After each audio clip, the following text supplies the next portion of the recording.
మీలో ఎంతమందికి necklace of diamonds strategy దీని గురించి తెలుసు?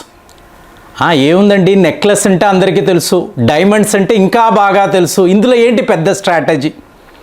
అలా కాదండి. మీకు చైనా బాధితుల సంఘం ఒక గ్రూప్ ఉంది అనుకోండి. సో దానికి భారత్ లీడర్షిప్ అంటే మనము లీడర్స్గా నిలబడితే, ఇప్పుడు పోయిన వీడియోలో F-35 విమానాలు ఈ డీల్ని మనం క్యాన్సిల్ చేయడంతో అమెరికాకు ఎలాంటి నష్టము జరిగింది మనం మాట్లాడుకున్నాం. మరి ఇవాళ మనము ఈ క్వాడ్ గ్రూప్ని అంటారు చూసారా, భారత్, అమెరికా, జపాన్, ఆస్ట్రేలియా, ఈ గ్రూప్ నుంచి బయటికి వచ్చేసేమో అనుకోండి.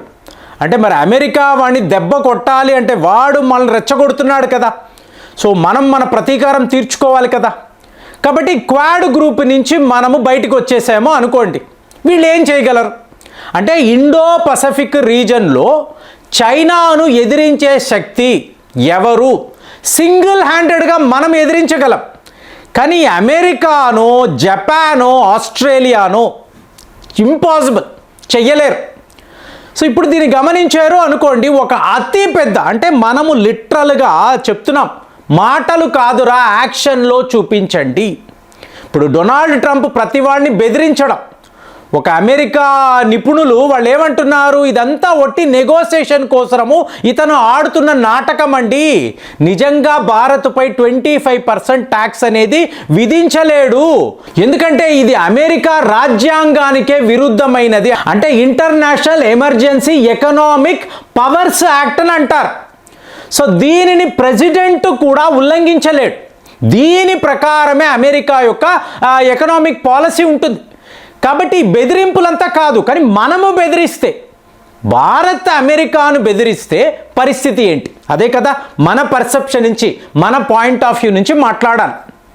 చూడండి, ఫిలిప్పైన్స్ అని ఒక దేశం, అంటే నెక్లెస్ ఆఫ్ డైమండ్స్ స్ట్రాటజీ. ఇందులో ఈ ఫిలిప్పైన్స్ అనబడే దేశము చాలా చాలా ముఖ్యం. ముందు నెక్లెస్ ఆఫ్ డైమండ్స్ అంటే ఏంటో చూద్దాం. మీరు భారత్కి అటువైపు రష్యాకు చేరువలో మంగోలియా, అలాగే ఈరాన్, ఓమాన్, సీషెల్స్, మళ్ళీ ఇటువైపు వస్తే సింగపూర్ నుంచి మీకు వియత్నాం నుంచి జపాన్, అటువైపు ఆస్ట్రేలియా. సో మీరు చూసారనుకోండి, ఒక నెక్లెస్ షేపులో మనము మన మిత్ర దేశాలను సిద్ధము చేసి ఉంచాం. దేనికి? ఈ 9 లైన్ అనబడే ఈ సముద్ర జలాలలో చైనా వాడు నాదే డామినెన్స్, అంటే పారసల్ ఐలాండ్స్ అనండి, స్పార్టల్ ఐలాండ్స్, సెన్గాగు దీవులు, ఇదంతా నాదే అని అంటున్నాడు. కానీ చైనాను ఎదిరించే శక్తి అక్కడెక్కడా కూడా ఎవరికి లేదు. ఎవరు వాడిని డైరెక్ట్గా ఎదుర్కోలేకపోతున్నారు. అలాంటప్పుడు ప్రపంచ దేశాలు భారత్ వైపే చూస్తున్నారు. కాబట్టే necklace of diamonds strategy. So మీరందరూ కూడా చైనా వల్ల ఇబ్బంది పడుతున్నారు కదా, సో వాళ్ళను మేము ఎదిరిస్తాము, మీరు మాకు సపోర్ట్గా నిలబడండి. ఎలా నిలబడతాము అంటే, ఫిలిప్పైన్స్ అనబడే దేశము వాళ్లకు మనము ఇచ్చిన బ్రహ్మోస్. సో ఇవాళ మీకు భారత్ యొక్క అతి ముఖ్యమైన యుద్ధ నౌకలు, మీకు ఐఎన్ఎస్ కిల్టాన్ అంటారు, అలాగే ఐఎన్ఎస్ శక్తి, ఐఎన్ఎస్ మైసూర్. ఈ ఐఎన్ఎస్ మైసూర్ అనబడే యుద్ధ నౌకలో ఇప్పుడు మీరు యాజ్ ఇట్ ఈస్ చూసారనుకోండి, ద పోర్ట్ ఆఫ్ మనీలా అంటారు. ఫిలిప్పైన్స్ యొక్క రాజధాని మనీలా. అక్కడ మన యుద్ధ నౌకలు డైరెక్ట్గా వెళ్ళి స్టేషన్ అవ్వడం, అంటే సౌత్ చైనా సీ వద్ద ఫిలిప్పైన్స్కి సపోర్టుగా భారత్ యొక్క యుద్ధ నౌకలు అక్కడ ఉండడం మీరు గమనించారనుకోండి. ఇదే ఫిలిప్పైన్స్లో గ్వామ్ అనబడే ఒక ప్రాంతంలో అమెరికా వాడి మిలిటరీ స్టేషన్ ఉంది. ఏ ఒక రోజైనా వీడు చైనాను ఎదిరించగలిగాడా? ఇవాళ మనం ఏం చేసాం? మాట్లాడడం కాదండి. ఒకవేళ మేము క్వాడ్ నుంచి బయటికి వస్తే మేము 9 లైన్లో ఉండే దేశాలకు సపోర్ట్గా నిలబడగలం, చైనాను ఎదిరించగలం. మీరు చేయగలరా? ఆస్ట్రేలియా చేయగలదా? జపాన్ చేయగలదా? ఇంపాసిబుల్. అమెరికా వాడైతే ఆయుధాలు అమ్ముకోవడానికే ఈ దేశాలు, అంతకు మించి ఎవరితోనూ వాడు యుద్ధమే చేయడు. అలాంటప్పుడు ఇవాళ ఫిలిప్పైన్స్లో మన యుద్ధ నౌకలు వార్షిప్స్ వెళ్ళి స్టేషన్ అవ్వడం ఎందుకు? 2024 అన్నారనుకోండి, భారత్కు ఫిలిప్పైన్స్కి 75 ఇయర్స్ ఆఫ్ డిప్లొమాటిక్ రిలేషన్స్ అంటే 75 ఏళ్ల పాటు వాళ్ళతో ఉండే ఈ డిప్లొమాటిక్ రిలేషన్షిప్ గురించి మనం ఒక సెలబ్రేషన్ ఎప్పుడు 2024 దాని కంటిన్యూవేషన్ 2025లో ఫిలిప్పైన్స్ వైపు మనము వెళ్ళి నిలబడము. అంటే ఏంటి? Joint patrolling. South China sea వద్ద మీకు చైనాను ఎదిరించడానికి భారత్ ఫిలిప్పైన్స్ కలిసి ఒక జాయింట్ పెట్రోలింగ్ ప్రోగ్రామ్ అనేది పెట్టుకున్నారు. సో మీరు అటువైపు చూసారు అనుకోండి, చైనా వాడి వార్షిప్స్ రెడీగా ఉన్నాయి.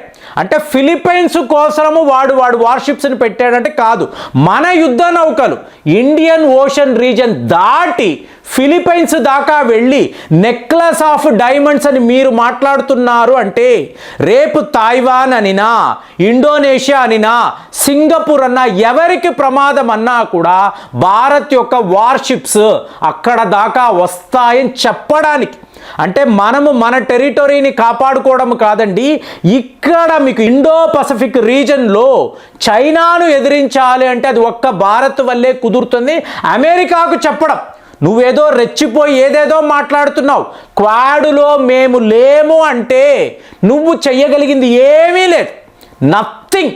జపాను, ఆస్ట్రేలియాను మీరు చైనాను ఎదిరించలేరు.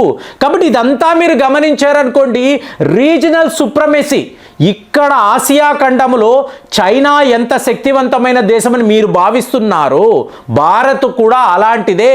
మీకు ఉత్తినే చెప్పడము కాదు, ప్రగల్భాలు పలకడం కాదు, లిటరల్గా మన యుద్ధ నౌకలు ఫిలిప్పైన్స్ దాకా వెళ్ళాయి ఇవాళ. అంటే ఇందులో చాలా ముఖ్యమైన విషయం ఏంటంటే, ఫిలిప్పైన్స్ యొక్క అధ్యక్షుడు ఆగస్టు 4వ తారీఖు భారత్కి వస్తున్నాడు. ఒక హై డెలిగేషన్ని తీసుకొని వస్తున్నాడు.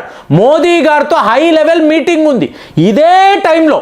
అంటే ఇదే ఆగస్టు 4 నుంచి 8 వరకు ఆయన ఇక్కడ భారత్లో ఉంటాడు, మన యుద్ధ నౌకలు ఫిలిప్పైన్స్లో ఉంటాయి. చూడండి, మనం ఆడుతున్న ఈ గేమ్, ఈ స్ట్రాటజీని చూసారనుకోండి, పకడ్బందీ ప్లానింగ్. అతను ఇక్కడికి రావడం ఏంటి, మన వార్షిప్స్ ఫిలిప్పైన్స్ వెళ్ళడం ఏంటి? సో ఇదంతా మీరు గమనించారు అనుకోండి, మనకు అమెరికా ఒక్కడు శత్రువు కాదు, చైనా కూడా శత్రువే. కానీ ఇక్కడ మనము గమనించాల్సింది, అమెరికా చైనాను శత్రువులా చూస్తుందా అంటే, డొనాల్డ్ ట్రంప్ వైట్ హౌస్లో కూర్చొని చైనాతో ఈ బేరసారాలు చేస్తూనే ఉంటాడండి. అంటే మనము ఎదగకుండా ఉండడానికి, మన యొక్క జీడిపి పెరగకుండా ఉండడానికి ఈ bad connects with bad, bad attracts bad, అంతే. చెడ్డవాడుతోనే కలుస్తాడు, మంచివాడితో కలవడు.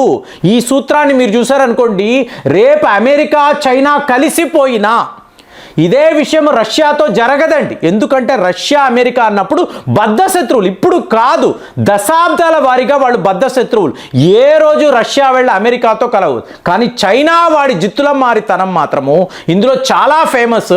సడన్గా చైనా అమెరికా కలిసిపోయింది, ఇవాళ ఈ టారిఫ్ వార్ ఆగిపోయింది. భారత్ మీద మాత్రం ఇవన్నీ వీళ్ళు మాట్లాడొచ్చు, కానీ మనము ఇవాళ ఒక ఇండిపెండెంట్ పవర్, ఎవడి మీద ఆధారపడ్డము లేదు. మనము తలచుకుంటే వాళ్ళు మన దారిలోకి రావాలే తప్ప, మనం అమెరికా వద్దకు వెళ్ళి అయ్యా బాబు చైనా వాడి దగ్గరికి వెళ్ళి వ్యాపారము, ట్రేడ్, నథింగ్ అండి. మనకు రష్యా అనబడే దేశము, అంటే ఈ ప్రపంచంలో మనల్ని ఎదుర్కోగలిగిన ఒకే ఒక దేశము రష్యా అనుకోవాలి. ఏ అమెరికానో చైనానో కాదు. మనము ఎప్పుడు సెకండ్ పొజిషన్లోకి వెళ్ళడానికి ప్రయత్నాలు చేస్తూనే ఉండాలి. ఇక వ్యాపారము అంటారా, ఎన్నో దేశాలు మనతో కలవడానికి రెడీగా ఉన్నారు. ఫ్రీ ట్రేడ్ అగ్రిమెంట్ వేసుకోవడానికి ఎంతోమంది సిద్ధపడిపోయి ఉన్నారు.